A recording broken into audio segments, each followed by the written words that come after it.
పలు కేసులలో సంబంధం ఉన్న కరుడుగట్టిన నేరస్తులు ఇద్దరిని నర్సీపట్నం పోలీసులు అరెస్ట్ చేశారు. స్థానిక డీఎస్పీ పి శ్రీనివాసరావు స్థానిక పట్టణ పోలీస్ స్టేషన్లో వీరిని మీడియా ముందు ప్రవేశపెట్టారు. నిందితుల నుంచి స్వాధీనం చేసుకున్న గంజాయి, బంగారు ఆభరణాలు, మారణాయుధాలను ప్రదర్శించారు.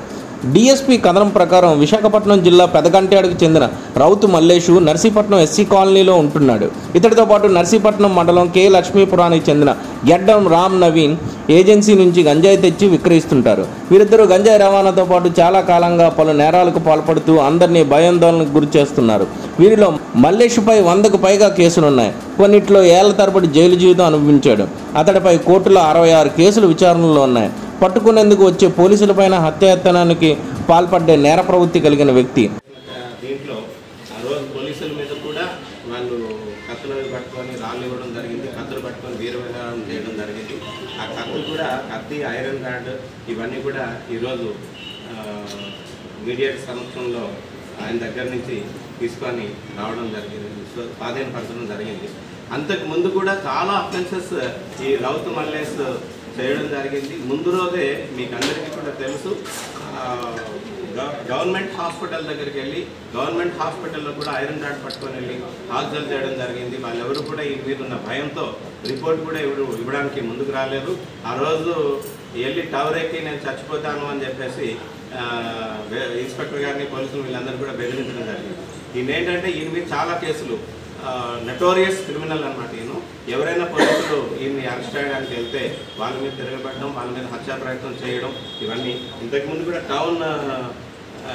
విశాఖపట్నం టౌన్కి చెందిన ఒక ఇన్స్పెక్టర్ గారు ఒక ప్రాపర్టీ ఎంక్వైరీ విషయంలో ఆయన దగ్గరికి వస్తే ఆయన ఉంది. అట్లానే అందులోనే డిక్కీలో కొంత గోల్డ్ ఆర్నమెంట్స్ కూడా ఉన్నాయి. ఆ గోల్డ్ ఆర్నమెంట్స్ సుమారుగా 137.930 గ్రాములు, అంటే సుమారుగా 138 గ్రాములు గోల్డ్ ఆర్నమెంట్స్. తర్వాత క్యాష్ కూడా 45,000 రూపీస్ క్యాష్.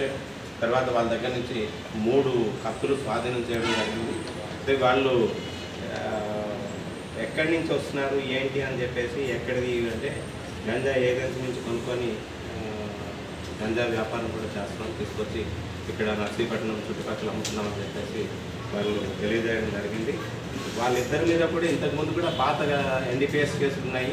అలాగే ఎవరైతే ఈ రౌతు మల్లేష్ అన్న ఆయన ప్రజెంట్ మనకి ఇక్కడ ఎస్సీ కాలనీ దగ్గర నివాసం ఉంటున్నాడు. ఇంతకుముందు ఈయన 29/1/2025 మీకు అందరికీ తెలుసు, ఎస్సీ కాలనీలో ఉన్న అంబేద్కర్ గారి విగ్రహాన్ని డ్యామేజ్ చేయడం, ఆ రోజే కొన్ని అంబులెన్స్లని ధ్వంసం చేయడం, అట్లాగే ఒక ఇంట్లో దూరి వాళ్ళ తాలూకా ఇంట్లో వస్తువుల్ని కాల్చడం, వాళ్ళ మీద హత్యా ప్రయత్నం చేయడం. గారా దుర్గాప్రసాద్ అని చెప్పేసి ఆయన ఇచ్చిన కంప్లైంట్ మీద అప్పుడు వాళ్ళ తాలూకా స్కూటీలు కూడా కాల్ చేశారని దీని మీద SC/ST కంప్లైంట్. అలాగే 307 ఇంగ్రీడియంట్స్తో ఆయన్ని మీద ఒక FIR ఇష్యూ చేయడం జరిగింది.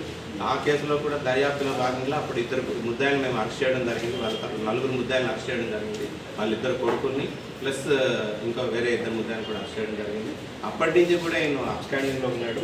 అబ్స్కాండింగ్లో ఉంటే ఆయన ట్రాక్ చేస్తూ మేము మా టీమ్స్ అన్నీ కూడా అప్పటి నుంచి టౌన్ ఇన్స్పెక్టర్ గారు, రూరల్ ఇన్స్పెక్టర్ గారు, రేవతమ్మ గారు, అలాగే CCS వాళ్ళ టీమ్స్ తోటి ట్రాక్ చేయడం జరుగుతుంది. ఈ రోజున ఆయన ఇక్కడ ఈరోజు పట్టుకోవడం జరిగింది.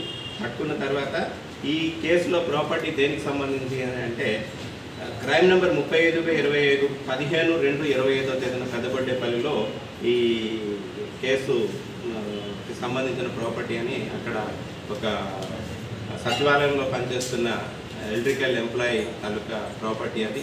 ఆ ప్రాపర్టీ కూడా టోటల్ ఇంటాక్ట్ ప్రాపర్టీ అంతా కూడా రికవరీ చేయడం జరిగింది. ఆ ప్రాపర్టీ 123.730 గ్రాముల గోల్డ్ అండి దీంట్లో పోయింది. అదంతా కూడా రికవరీ చేయడం జరిగింది. అలాగే మా టీం అంతా కూడా టౌన్ ఇన్స్పెక్టర్ గారు, తర్వాత రూరల్ ఇన్స్పెక్టర్ గారు, CCS టీం ఇదంతా కూడా వీళ్ళంతా కూడా, తర్వాత మన కానిస్టేబుల్స్ శ్రీనివాస్, మన టౌన్ పోలీస్ స్టేషన్ చెందిన శ్రీనివాస్ కానిస్టేబుల్, అలాగే main Narsipatnam town SIs Ramesh, తర్వాత ఉమామహేశ్వరరావు, మాకవరపాలెం ఎస్ఐ దామోదర్ నాయుడు, అలాగే ASI Ramanamurthy Narsipatnam rural, Rajubabu head constable Golugonda, తర్వాత HC Srinu Makavarapalem, PC Srinu Narsipatnam town, PC Ramakrishna, PC Naveen, home guard Srinu వీళ్ళందరూ కూడా ఇచ్చేస్తున్నారు. అలాగే సిసిఎస్కి చెందిన అప్పలరాజు అంటే హెడ్ కానిస్టేబుల్.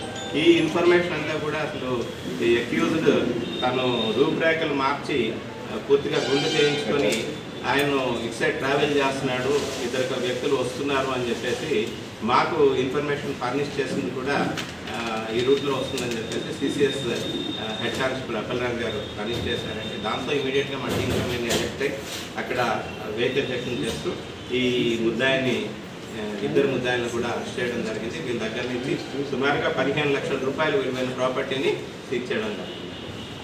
25/2/25 బంధు వీధిలోని ఒక కేసు ఒకటి రిజిస్టర్ చేయడం జరిగింది, ప్రాపర్టీ అఫెన్స్ ఒకటి రిజిస్టర్ చేయడం జరిగింది. అట్లాగే ఈయన్ని ఇంకా ఫర్దర్గా ఇంట్రాగేట్ చేస్తే రౌతులపూడి దగ్గర కూడా 1వ తేదీ మార్చి 1వ తేదీన ఒక ఎఫ్ఐఆర్ రిజిస్టర్ చేయడం జరిగింది. ఈరోజు కూడా ఈ గాంజాని తీసుకొస్తుండగా దీని మీద కూడా ఒక మీడియేటర్ సమక్షంలో వాళ్ళని అరెస్ట్ చేసి సీజ్ చేయడం జరిగింది. గాంజా 22 కిలోల గాంజాని. అలాగే ఈయనతో పాటు వెనకాల గెడ్డం రామ్ నవీన్ 25 సంవత్సరాలు, ఈయన కూడా నర్సీపట్నమే. ఈయన మీద కూడా మొత్తం 5 కేసులు ఉన్నాయి. ఒక గాంజా కేసు, 4 ప్రాపర్టీ అఫెన్స్ కేసులు కూడా ఉన్నాయి.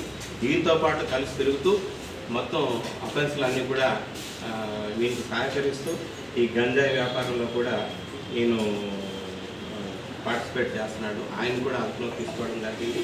అలాగే ఆ రోజున వాళ్ళందరికీ కూడా జిల్లా ఎస్పీ గారు అభినందనలు తెలియజేశారు. రివార్డ్ రోల్ కూడా పెట్టమని చెప్పారు. మాకు కూడా రివార్డ్స్ ఇవ్వమని చెప్పారు. ఇప్పుడు వాళ్ళకి రివార్డ్స్ కూడా ఇవ్వడం జరుగుతుంది. వాళ్ళందరినీ కూడా నేను కూడా ఈ టీం అందరినీ కూడా అభినందిస్తున్నాను. ఇట్లాగే మంచిగా కేసులు డిటెక్ట్ చేస్తూ నర్సీపట్నం టౌన్లో అందరికీ కూడా భరోసా కల్పించమని, ఎటువంటి రౌడీ ఎలిమెంట్స్కి కూడా తావు లేకుండా అందరి మీద స్ట్రిక్ట్ అండ్ స్ట్రింజెంట్ యాక్షన్ తీసుకోవాలని చెప్పేసి మా ఎస్హెచ్ఓస్కి అందరికీ కూడా ఇన్స్ట్రక్షన్స్ ఇవ్వడం జరిగింది. అందులో భాగంగా ఎవ్రీడే కూడా నైట్ 11 o'clock తర్వాత ఎవరైతే రోడ్డు మీద తిరుగుతున్నారో వాళ్ళందరినీ కూడా మేము పోలీస్ స్టేషన్కి తీసుకొచ్చి విచారించడం జరుగుతుంది. వాళ్ళ ఫింగర్ ప్రింట్స్ తీసుకోవడం జరుగుతుంది. అట్లాగే ఓపెన్ డ్రింకింగ్ మీద కూడా కాన్సన్ట్రేట్ చేస్తూ జిల్లా ఎస్పీ గారి తాలూకు ఉత్తర్వుల మేరకు వాటి మీద కూడా అంటే అన్నిటికీ ఈ అరాచకాలకి అందరికీ కూడా ఈ నేరాలకి అన్నిటికీ కూడా మూలం ఓపెన్ డ్రింకింగ్ అని చెప్పేసి ఆ ఓపెన్ డ్రింకింగ్ మీద కూడా కాన్సన్ట్రేట్ చేసి కేసులు రిజిస్టర్ చేస్తున్నాం.